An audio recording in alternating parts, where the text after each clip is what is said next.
All right. Thank you so much, Erin, for agreeing to come onto the podcast. I am so excited to hear about your successful Yes, VBAC. thank you so much for having me. I'm very excited to share my story as well. Yeah. So why don't you start off by telling us a bit about yourself and your Yeah, family? so my husband and I have been married for 8 years now.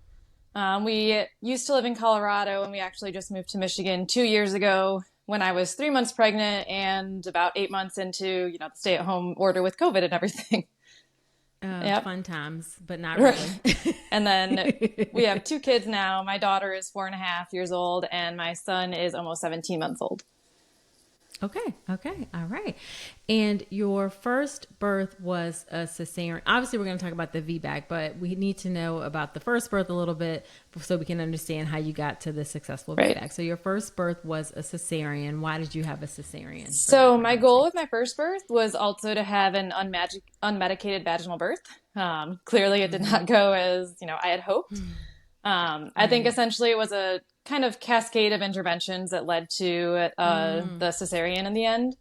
Okay. My water broke about 7 o'clock Uh-huh. in the morning, and my doctor at the time was an OB, and she wanted me to Uh-huh. come to the hospital right away. I was having zero Okay. contractions, no signs of, labor starting right away.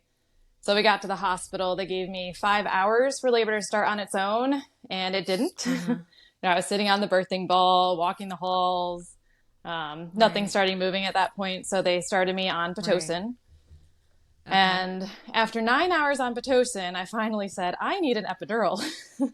The Pitocin induced contractions at that point had gotten really, really intense, almost no Mm-hmm. break in between them, just really unmanageable. And Sure. they decided to, see how far dilated I was before the epidural. Uh-huh. I was two Uh-huh. centimeters. So when they Okay. said that, yeah, I said, yes, definitely epidural at this point. As Okay. soon as I got the epidural, my daughter's heart rate dropped. They did an internal fetal monitor, took me off the Pitocin for a little bit to labor down. Uh-huh. And then I think about 14 hours after my water had broke, I started pushing. I pushed Okay. for 2 hours. My OB Okay. was with me for about the last 30 minutes, but all Uh-huh. my pushing was on my back, same position. And after the 2 hours, my doctor had said essentially that she was confident I was pushing strong in the right direction, but baby wasn't moving down at all. So her recommendation was a C-section. And, Okay. at that point, my husband and I were exhausted. I put a lot of trust and faith in my doctor. So we said, okay, Sure. let's just go in and do that. And, Okay. after 22 hours, 22 hours after my water broke, she was, pulled out via cesarean, which was a Okay. struggle. My doctor said she couldn't even hold a pen for 2 days afterwards, because it was that tough to get her out. I Okay. had lodged her down in my Okay. pelvis. Yeah. Okay. Yep. Okay. Okay. And how much did she She was weigh? 8 pounds, 14 ounces. Okay, so it's a pretty solid Yeah. size. So, um, some people might have that experience the first time and decide the next time that they may not want to go through that again to get all the way to pushing and then have a C-section. How did you come to the decision that you wanted to go for a VBAC? So part of it, I really just wanted to experience what natural labor was like. Since I Mm-hmm. was Pitocin induced and the cesarean the first round, I didn't get to experience any part of natural labor short of my water breaking. So that Sure, was definitely part sure. of it. I did a lot of research ahead of time too, and I personally felt for myself and the baby that a VBAC was really what Mm-hmm. I wanted to go for. Okay, I would say it okay, wasn't until a couple months into my pregnancy, one of my closest friends at the time, her first son was at a birth center. This time, her uh-huh, second pregnancy ended up, her son was breech, so she couldn't go to the birth okay, center, okay, and ended up finding a doctor who was willing to do a vaginal breech birth essentially after she went into labor. okay. So the amount of advocating she did for herself really made me feel, I can advocate for myself too, and I feel like my body can Gotcha. do this, so I'm gonna go for it. Yeah, Okay. Okay. Side note, did she have a successful vaginal she did. breech birth? Yes. Yeah. Okay. All right. Love Yep. it. Love it. Love it. So, did your wish to have a VBAC influence your choice of your It doctor? definitely did. So Okay. the OB that I went with for my first pregnancy, I wasn't able to stay with them anyway because we moved to Michigan. Sure. But when I first was asking her at my initial appointments about, my wish for a VBAC, her response is, I wasn't very confident that they were actually going to be fully supportive. It was essentially, we'll evaluate you late in pregnancy, and if it looks like you have a high chance of a successful VBAC, we'll let you do it. Otherwise, they'd really push for a repeat C-section. So I had friends who had really good experiences with midwives. And that's what I decided to switch to when we moved to Michigan. I felt like I'm really glad there are OBs like you out there. And I think there are more OBs like you that you can find, but it doesn't seem to be as easy to find an OB who's really supportive as it is to find a midwife who, can't do those interventions anyway. Yeah. Right. Gotcha. So this was a midwife practice that delivered in a hospital. Yes, that was definitely, since I had the C-section previously, I definitely wanted a midwife group that birthed in a hospital and also worked with an OB group. So if there was any reason or need to switch over to an OB, it would be a smooth transition during labor at the hospital. Sure. Okay, awesome.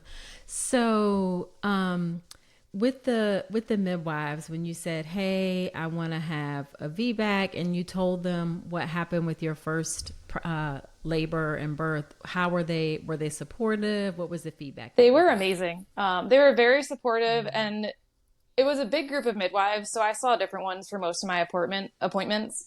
But each of them was they seemed excited that that's what I wanted to do and that I wanted to go unmedicated.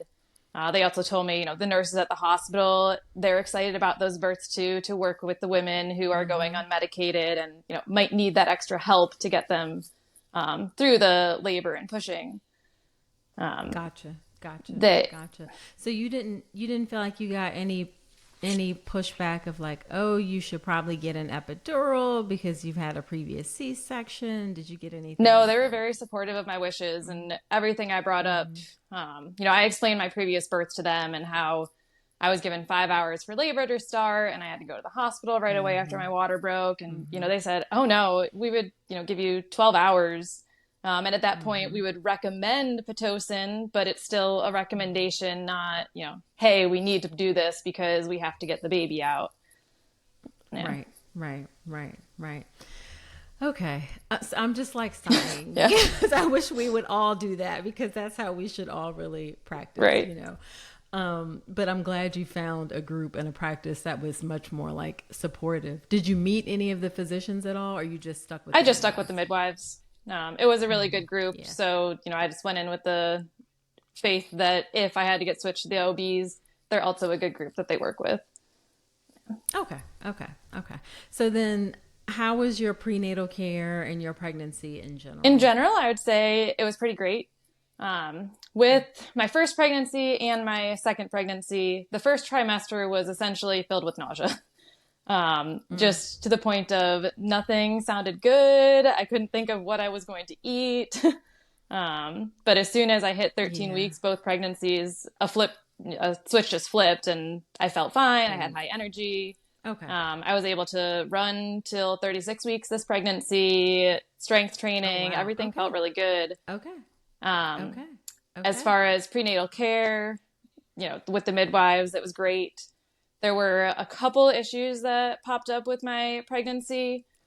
At my 20-week ultrasound, they found a marginal cord insertion.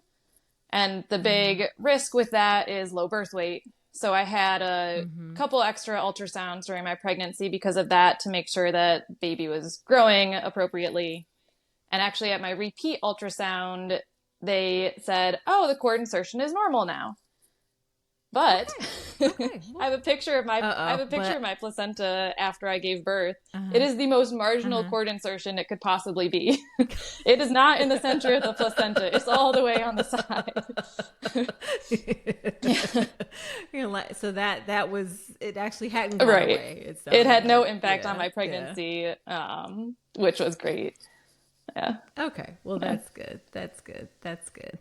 And, oh my God, I was going to ask you something about prenatal care. Oh, what was the difference between the care you got from the midwives and the care you got from the OB? How did the prenatal care As differ? far as the care went, it was relatively similar. I asked pretty similar questions both times around. The OB group that I Mm-hmm. worked with the first time also seemed very supportive of, an Mm-hmm. unmedicated birth in the hospital setting. Mm-hmm. I would say overall, the OB group didn't spend as much time getting to know me as a person as the midwives may have. Mm-hmm. So overall, Mm-hmm. I felt a little Mm-hmm. bit more comfortable and at ease with the midwives. But otherwise, Sure. everything was pretty Sure. standard with, the appointments, the ultrasounds, everything, went pretty smoothly for me. Yeah. Okay. Okay. Okay. So, what did you do to prepare for your Oh, birth? anything and everything. I used to be a middle school science teacher before having my daughter. Okay. Now I'm a Okay. stay-at-home mom. Okay. So I'm very organized and, like to do my research and Right. have things planned out. Right. So my husband and Right. I took an online birth course that was directed towards unmedicated hospital births. Um, Okay. and then, I got every book I could find out of the library on VBAC, natural Mm-hmm. birth, Mm-hmm. anything that I Mm-hmm. could find, read birth stories. One Gotcha. thing that made a huge difference for me, I also did daily meditations, which has Ah. also carried over into, mom life. I think it really helps me take a much more calm approach and attitude towards everything. Yeah, Yeah. yeah, yeah, for Yeah. sure, for sure. Did you find any particular VBAC resource that was like really helpful? Um, Not that I can remember off the top of my head. Yeah. Okay, no, just curious. I wanted to share with anybody who might be looking for Yeah. anything. And then where did you find the daily So meditations? I downloaded the Headspace app. They have a couple Uh-huh. pregnancy courses, which were really great. And then there's Okay. also a book that he wrote as well that's geared towards pregnancy. So I read that Oh, book, which nice. also kind of helped shift the mental attitude, I would say. Yeah. Okay. Okay. Yeah, so much of it is where you start in your mindset. Right. So I'm really glad that you said that and mentioned that because it makes a huge difference. And as you said, it most certainly carries over into being a Right. parent. For sure. For sure. For sure. So, what are some things that you wanted for your birth? I know you said you wanted unmedicated. What are there any other things that you I wanted? definitely wanted the immediate skin to skin. I missed that with my daughter in the Mm-hmm. C-section. She Right. had low blood sugar at birth. I was told, I asked questions about C-section with my OB just in Uh-huh. case I needed to have one. And I was told they Sure. do things like delayed cord clamping and immediate skin to skin, Mm-hmm. even if you have the Mm-hmm. C-section. But I didn't get that. Okay. um, Just because, I mean, what? Why not? Did they They say didn't why? specifically say why. No. I heard her cry when they pulled her out, but Right. like I said, I know she had low blood sugar. I don't know if there were any other signs that they, Right. wanted to examine her right Right. away. Right. My only other thought, Right. Right. I lost a lot of blood. They had actually Okay. called for a couple liters to be brought to the OR. They didn't have to give them Okay. to me, but I was, Right. on that border, so I don't know if it was more that they needed Okay. to take care of me, and that's why they had to skip Sure. it. Yeah, so that was Okay. definitely Okay. Did a they? big thing that I wanted. Yeah. Did they at least show her to you, or like your husband could hold her, or partner My could husband hold got to her? go over when they were, measuring her and weighing Uh-huh. her. And then they had a TV Okay. screen that I, could see her, but that was really it. Okay. After, it was probably 5 or 10 minutes after they pulled her out, they brought her over onto my Uh huh. chest. But at that point, it Okay. was really Okay. awkward because I'm still out on the table, arms spread Yeah. wide. It's And, really. Yeah. Yeah. there's this baby that is slippery and I'm trying to figure out how to hold on to Yeah. her. Yeah. Yeah, yeah, it is really awkward. As a matter of fact, I was looking into apparently there's a type of carrier that you can use in the OR for skin to skin, where you can just kind of put it on before you get started. And this Mm. is a side note: put it on before you get started for the C-section. And they can just like tuck the baby down in when the Oh, that's baby's born. amazing. So, Yeah. I think we need to like look at some other options because it's so like weird when your arms are Right. It out and was all that very kind of stuff. awkward. So, Great because, you're yeah, meeting your baby yeah, for the first time, but it's not sure. the same. Yeah. Yeah, Yeah. exactly, exactly. So, so you wanted skin to skin, wanted unmedicated, delayed cord clamping. Any other things in particular that Yeah. that you I definitely wanted to wanted? make sure I had a very, very supportive team. with wanting the unmedicated VBAC specifically. So my husband and I this time decided to hire a doula, and she was also a birth photographer. She was such a critical part of our team. My labor was so short that we didn't spend that much time with her at the hospital, but it was still just the preparation with her ahead of time and knowing that she was there to help me made such a big difference. And then I definitely wanted some freedom of movement and position changes too. Okay. And I know the answer to this is yes, but I'm sure the midwives were like, sure, you can move around, you can change positions. Midwives are going to support things like that. Yeah. Sure. Yep. They were very supportive of that. Yeah. So, at what point did you hire the doula? Probably about midway through my pregnancy, I think, is when we started to reach out. I wanted to make sure that I had one who would be available for my birth. There were a lot of different midwives or a lot of doulas in our area that were already booked way past my due date. Oh, wow. So, the one that I found, she actually was a doula more part-time and does family photography and things like that. Which has been great because we got to see her a couple times since the birth too, to do family photos. Right. Yeah. Oh, that's nice. That's really, really nice. And how many times did you meet with her before? In person, it was just one prenatal visit that we had. She also did maternity photos for us, so we had that bonus chance to get to know her a little bit more. Otherwise, she was available via phone, text, email. So if I had questions, I could check in with her. Sure. And you felt like, let's see, my unknowledgeable self, when I first heard about doulas, I always thought that they just show up at the birth, but it's so much more than that. They're actually available during your pregnancy to support you and help you. And it may not even necessarily be in person tons, like you said, but definitely available by text and email to add all those additional levels of support that people She have. became more like a friend versus, a doctor or midwife support. Yeah. Right. Yeah.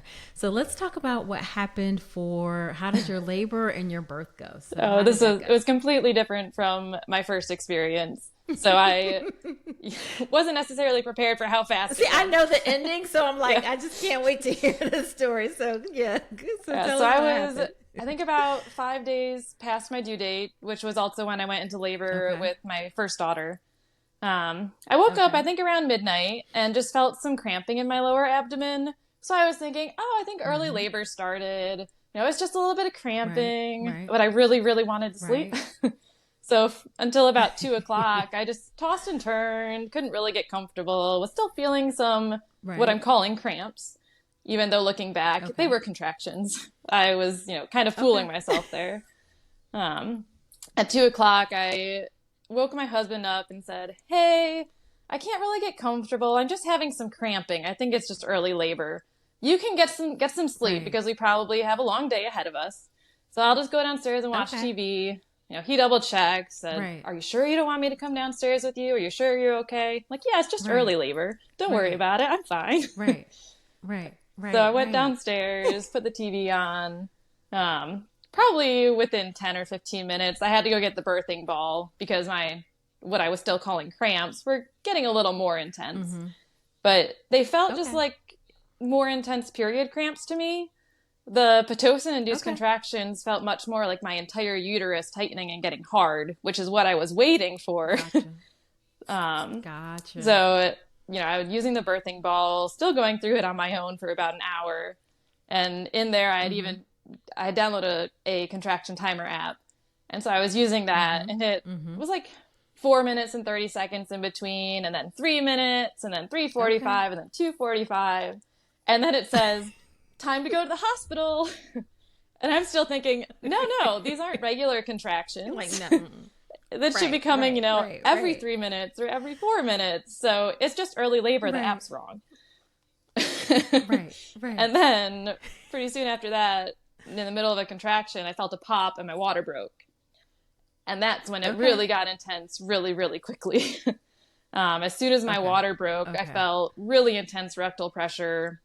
What still felt like a cramping sensation, my actual contractions were getting stronger then too. I went to the bathroom. Okay. My thought was, oh no, I'm going to get the carpet all a mess. Gotta go, get myself cleaned up right away. And at that point, there was a little bit of blood, not enough that I really felt concerned, but in the back of my mind with, having the previous C-section, I'm thinking, okay, I want to analyze these sensations, make sure there's no uterine rupture going on. Right. And at that point, I was wishing that we had been at the hospital 30 minutes earlier. So I had to go upstairs, wake my husband up and say, all right, call the midwife, call our doula, call my sister who lives 4 minutes away to stay with our daughter. Gotcha. So, he calmly makes all the calls, grabs suitcase to head out to the car. We made it as far as the car, and I had a really strong contraction, was, leaning over the seat of the car and just thinking to myself, I don't think I can get in the car right now. I couldn't, we were 30 minutes away from the hospital, and I just couldn't envision sitting in the car for 30 minutes and making it. Right. And so about what time? 3 o'clock, maybe a little after 3 o'clock. So what, okay. So contractions started around 12, and then by 3 o'clock, water had broken, and now you're trying to get into the car and things like that. I told my husband, I said, I really, really feel like I need to push now.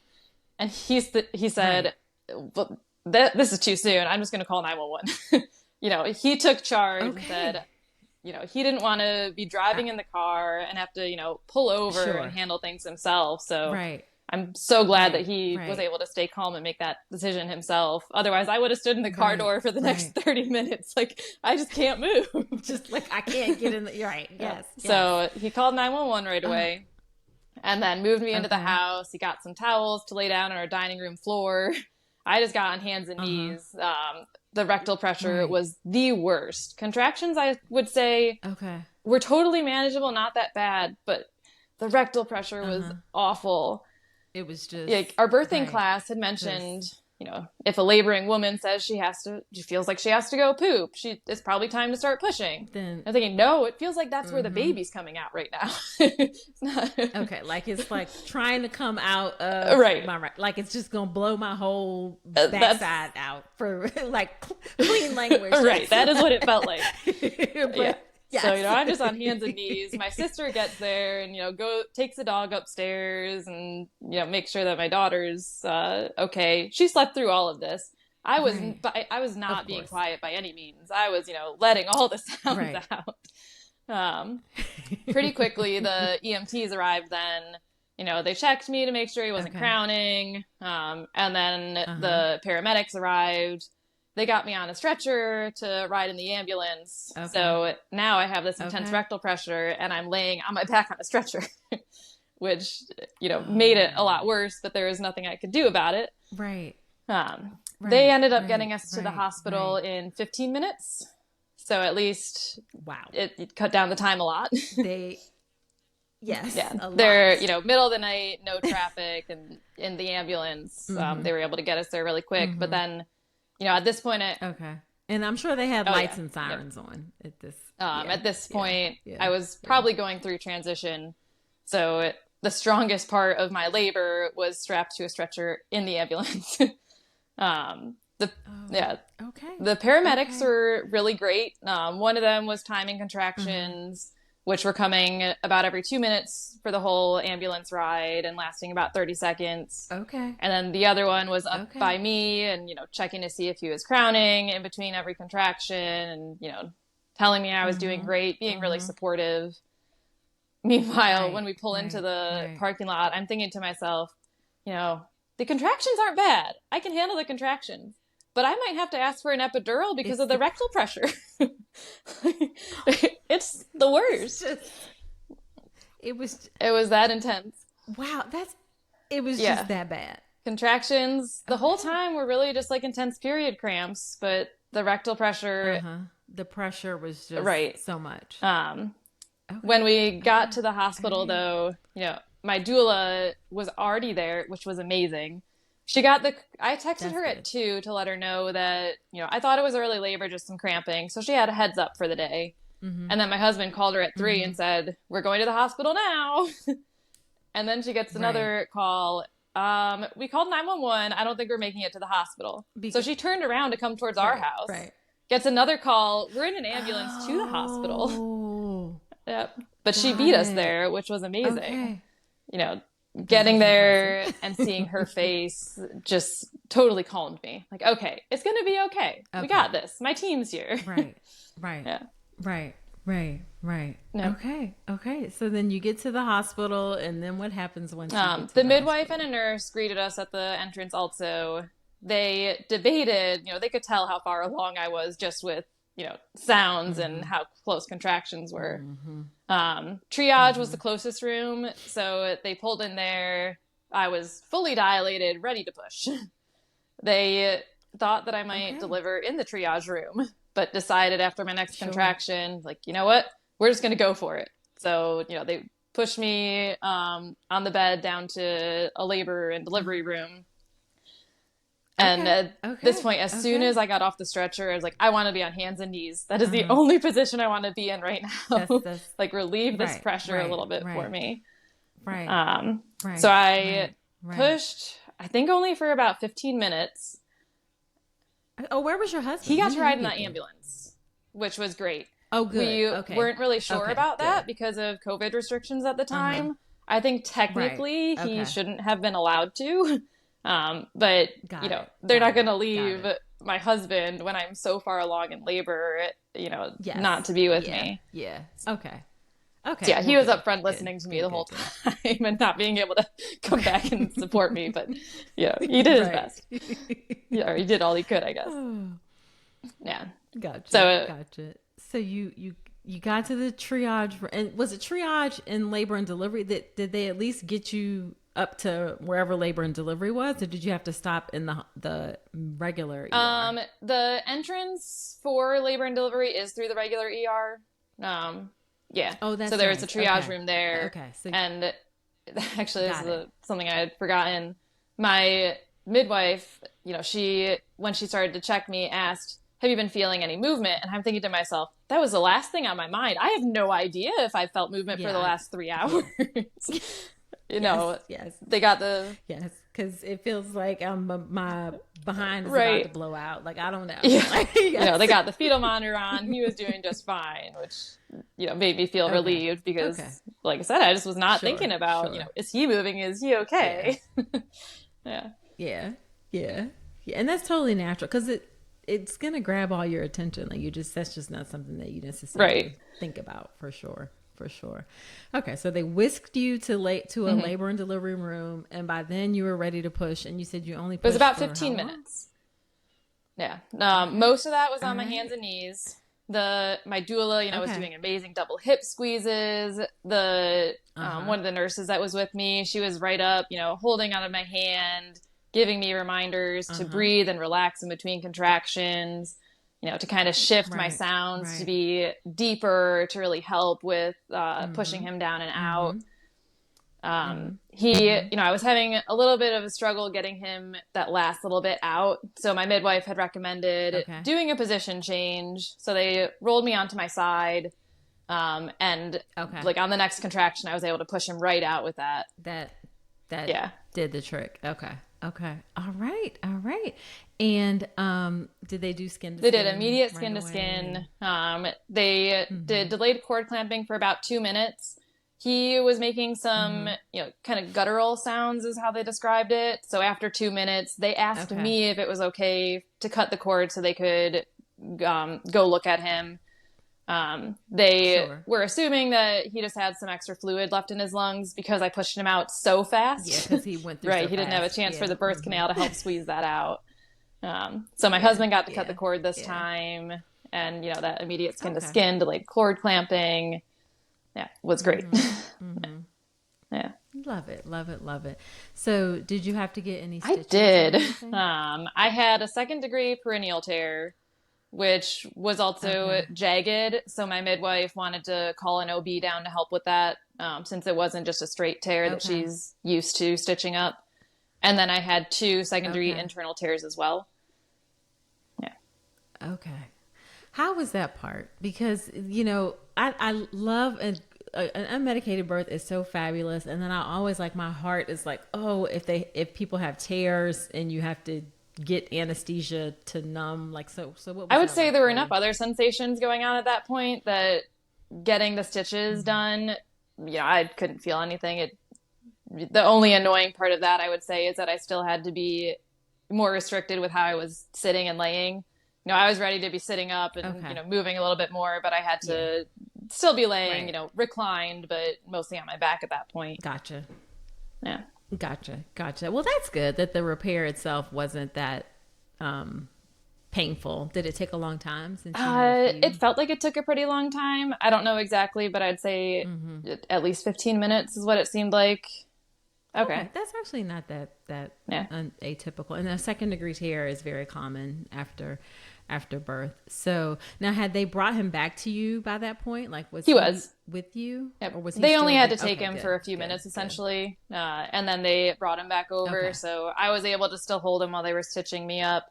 And then I also, let my husband hold him and do some skin to skin. Yeah. Okay. Yeah, that's Yep. the best distraction. Yeah. So then, what was your recovery and It was everything like? actually a lot harder than I was expecting. I think in my mind, Why I is was that? thinking, I had a C-section previously and I've gone through that recovery, so a vaginal birth will be easier. Um, I had a very straightforward C-section recovery. I think the OB that I had who did it, she did a great job with the staples and the whole procedure. And I think my body was prepared well, so it recovered pretty quickly. I think Okay. the extra nerves that you have down there made the healing from the tearing a lot harder than I expected it would be. Yeah, I would do a Okay. repeat VBAC any day. I'm so excited that I was able to do that, and I Sure. love that decision of mine. Right. But it's not Sure. always quote unquote easy, I would say. Okay. And then I also had some pretty nasty internal hemorrhoids from the amount of pushing Oh, or intensity of the pushing. got it. And that probably took Got like it. 9 months to fully heal, I would say. Yeah. Oh, I ended wow. up Okay. I ended up working Yeah, with a that's a lot. nutritionist a few months postpartum because my stools weren't allowing my hemorrhoids to heal essentially. So working with her Got it. definitely helped me Got get it. to a Got much it. better place as far as that goes. Um, yeah, and Okay. then Okay. I also Gotcha. had an issue pop up postpartum. 2 weeks postpartum, I found a lump in my breast, which I was thinking, oh, I have a Oh, clogged milk duct. I'd never had one before, right. and I just made that assumption. Right. So I was trying everything I could Right. to unclog it. I didn't want to get mastitis. Right. And after a few days, I Sure. went to go see a lactation consultant, and she checked it and recommended that I go see my midwife and get an ultrasound because it didn't feel like a clogged milk Okay. duct to her. So, 2 weeks Okay. postpartum, I ended up having to get an ultrasound, a mammogram, and I also had to get a breast biopsy because the ultrasound and mammogram were Okay. not definitive. Ended up being a benign cyst. So, no big deal Right. besides the fact that that extra stress so soon. Yeah, that's a lot of Right. emotional. Yeah. Mm-hmm. And then 6 months afterwards, I got a repeat ultrasound and the cyst was essentially gone. Yeah. Okay. Okay. Okay. Yeah, that's stressful, but at the same time, you have to take it seriously because you certainly don't want Right. to miss anything. I've unfortunately, knock on wood, once in my career diagnosed someone with breast cancer, like pretty, like 2 weeks postpartum, essentially same sort of story. Unfortunately for her, it was a cancer. So and I've heard so many stories of women like not having that taken seriously, and then things didn't go as Yeah. anticipated. So I'm glad everything ended up being benign, but Right. that it was taken seriously. Yeah. He And was then how much 9 did he pounds, weigh? 6 ounces. Yeah. Look at you pushing out a bigger Right. baby. It was very empowering to hear that. One of the midwives, I think at my Yes. 38-week appointment, was feeling around and, Uh-huh. asked how big my daughter was and if anyone had, thought or made guesses to how big he was. And I said, no, no one said anything yet. And she goes, well, Right. I don't think he's going to be bigger than eight Right. pounds. I don't think he'll be bigger than your daughter. Right. And, looking back and thinking, Right. is that actually how it felt? Or was she just making me feel good? It helped regardless, thinking, oh, okay, I'm giving birth to an 8-pound baby. That'll be easy. That's fine. Right. Right. Yeah. Right. Did he feel bigger or No, smaller? I think just with the way that I've carried with both pregnancies, they kind of get, twisted and curled up in there, and it's not really easy to tell exactly how big they are just with my stomach size. Gotcha. Yeah. Sure. Yeah. So, did you breastfeed? And I did breastfeed, and breastfeeding went great. I continued breastfeeding for 14 months. I would have continued longer, and he would have also. But I also, in the past year, was diagnosed with small intestinal bacterial overgrowth. So I had kind of reached a point where I was ready to heal my own body a little bit more, and I couldn't treat that while breastfeeding. Sure. So, giving him till 14 months, I felt really happy with that. Yeah. And then when did you see the midwives back postpartum? I know you said you had it for the breast mass, but would you have otherwise? Did they schedule a 6-week checkup, or did they have you, or were they? A 6-week checkup is their standard. So I had, the early one because of the breast lump, and then the 6-week checkup where, everything was great and I was cleared to exercise and do everything as normal again at that point. Gotcha. Now, with the way that your body was healing differently, or you felt like things were different, do you wish that you would have had like a checkup sooner or someone to check in? No, I did. The midwives were available via phone also. I think I called them at least once about the hemorrhoids too, to make sure that there weren't any issues there. Okay. So I felt comfortable just with the accessibility of being able to contact them, not that I needed to come in to see them in person earlier. Okay. All right. So looking back, how do you feel about the overall? It was amazing. I feel like it went as best as it could, to be honest. So this labor was just less than 5 hours, and my first was 22 hours. Wow. The fact that it went so fast, I had no choice but to have an unmedicated VBAC. Yeah, there was no time for an epidural because you showed up at the hospital. The baby he was ready. I was ready. We made it happen, which is very, very empowering, especially since he was bigger than my first. Yeah. And after my first, I was essentially told, she was just too big to fit through my pelvis. But, looking back, I feel like if I had been given a chance for labor to start on its own, or more of a chance for that to happen, and if I had been allowed some position changes to open up my pelvis more, I don't think it's that she was too big. It's just, my body wasn't prepped in such a way that it was able to squeeze her through. Yeah. Right. Yeah, you have to, especially when you have after an epidural, you have to move people to try to help get the baby in a good position. And that doesn't maybe sound like that's what happened in the first instance, but this time things went very well. Amazing. I love that. So what is the one piece of advice that you would give other people? It's so hard to pick just one. I've heard if you can do a couple if you want. I've heard several women on your podcast mention education, which is definitely key. I totally agree with that.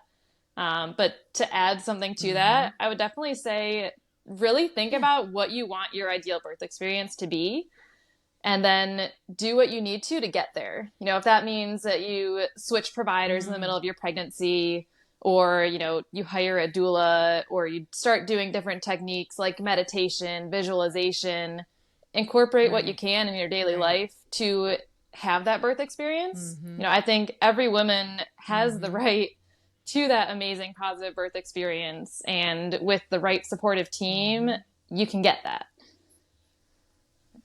Right. I love that. Love it. So where can women connect with you? You can say nowhere if you're not I'm not super active on Instagram, but I'll, get on there and check some messages if anyone wants to connect with me on there. It's at @elagreca19. Okay. All right. And we will put that in the show notes. Well, thank you so much, Erin, for agreeing to come on to the podcast. There are so many, after our interviews, of course, I do my Dr. Nicole's notes and I have them all in my head right now. Like I record them later after the interview, but I'm excited there's just so many great things about this story and things that people can learn. So I Thank you. appreciate you coming on.